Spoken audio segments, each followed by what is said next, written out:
আমাদের বাগানে ড্রাগন ফলের গাছ 1.5 থেকে 2 বছর পুরনো হলে সেই গাছে এপ্রিল মে মাস করে ফুলের কুঁড়ি আসা শুরু হয়।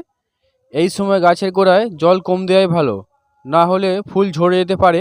কুঁড়ি থেকে ফুল ফুটতে প্রায় 15 থেকে 20 দিন সময় লাগে এবং ফুল থেকে ফলে পরিণত হতে 30 থেকে 35 দিন সময় লাগে। তো গাছে যখন কুঁড়ি আসে তারপর নানা রকম পিঁপড়ে আসতে শুরু করে ফুলের মধু খাওয়ার জন্য। এতে করে ফুলের কুঁড়ি নরম অংশ খেয়ে ফেলে, ফুলের কুঁড়ি ঝরে যাওয়ার সম্ভাবনা থাকে। তাই আজ আমরা ঘরোয়া উপায়ে সেই পিঁপড়েকে দমন করতে পারি। তার জন্য যে উপাদানটি লাগবে সেটা হলো হলুদের গুঁড়ো। তো দেখতে পাচ্ছেন আমি এখানে হলুদের গুঁড়ো নিয়ে নিয়েছি। এই হলুদের গুঁড়ো ওই কুঁড়ির উপর ভালোভাবে ছিটিয়ে দিতে হবে। ছিটিয়ে দেওয়ার পর দেখুন পিঁপড়েগুলি পালিয়ে যাচ্ছে। এইভাবে আপনারা ড্রাগন গাছের কুঁড়িকে পিঁপড়ের হাত থেকে রক্ষা করতে পারবেন।